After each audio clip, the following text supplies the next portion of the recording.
মানুষকে ধোঁকা দিয়ে ফাঁকি দিয়ে মানুষের সাথে প্রতারণা করে বেশি দূর আগানো সম্ভব না। তো শেখ হাসিনা স্টাইলে মানুষের অধিকার, ন্যায্য অধিকার থেকে যখন আপনি বঞ্চিত করবেন, মানুষ কিন্তু ক্ষুব্ধ হবে ভাই। শুধু রাজনীতি করবেন, দল করবেন, এমপি হবেন, মন্ত্রী হবেন, দেশের নেতৃত্ব দিবেন, মানুষকে তো বললেই হইতো। যারা অভ্যুত্থানে ফিগার হয়ে গেছিলেন তারা যদি বলতো যে আমরা রাজনৈতিক দল করব, হ্যাঁ, আপনারা আমাদেরকে সহযোগিতা করেন পাবলিকলি, মানুষ সহযোগিতা করতো না?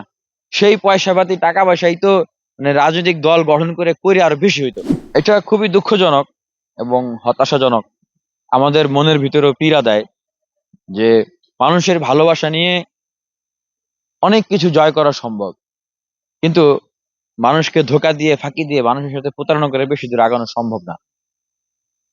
মানুষকে করবেন, এমপি হবেন, মন্ত্রী হবেন, দেশের নেতৃত্ব দিবেন, মানুষকে তো বললেই হইতো। যারা অভ্যুত্থানে ফিগার হয়ে গেছিলেন তারা যদি বলতো যে আমরা রাজনৈতিক দল করব, হ্যাঁ, আপনারা আমাদেরকে সহযোগিতা করেন পাবলিকলি, মানুষ সহযোগিতা করতো না?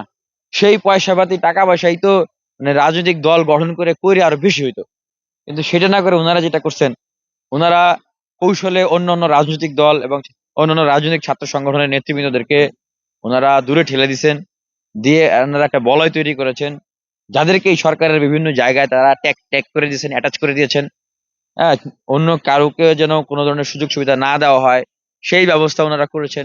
দেখেন না, এই যে আপনার ঢাকা দক্ষিণ সিটি কর্পোরেশনের যে মেয়র, এখন আদালত রায় দিয়েছে ইশরাক হোসেন। এটা বৈধ মেয়র বা অবৈধ মেয়র সেটা একটা রাজনৈতিক আলাপ ছিল আওয়ামী লীগের সময়।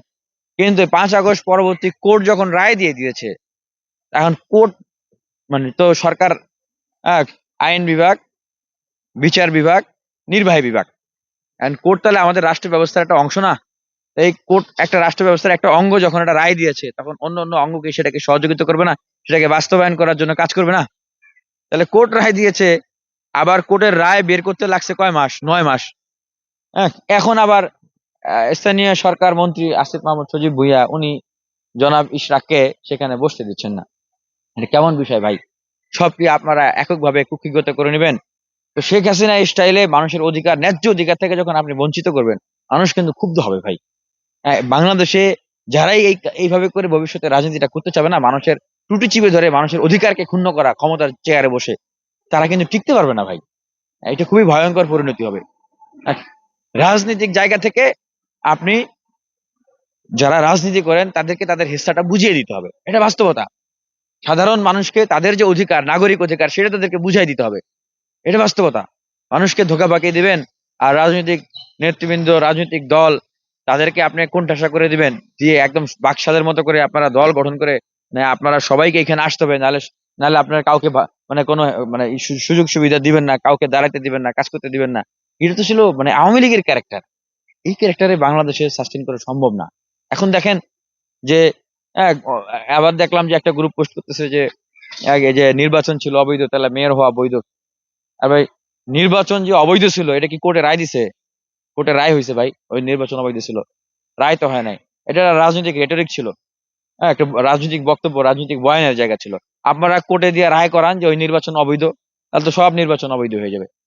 আর এখন দেখেন বিভিন্ন দপ্তর পরিদপ্তরে, বিভিন্ন জায়গায় জায়গায়, ডিসি অফিসে, নগর ভবনে, সব জায়গায় জায়গায় একটা নির্দিষ্ট নতুন রাজনৈতিক দলের প্রতিনিধিরা সেখানে বসে বসে আছে।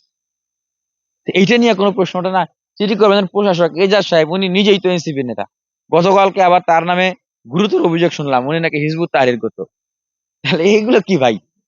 মানে মানুষ কি এত বোকা? আর মানুষ মানে রাজনৈতিক বাংলাদেশের প্রতিষ্ঠিত রাজনৈতিক দলগুলোকে এত মানে এইভাবে করে অবজ্ঞা করা, এই স্পর্ধা দেখানো, আমি মনে করি ব্যক্তিগতভাবে এটা মোটে উচিত হচ্ছে না। এটা এটা খুব খারাপ পরিণতি ডেকে নিয়ে আসবে।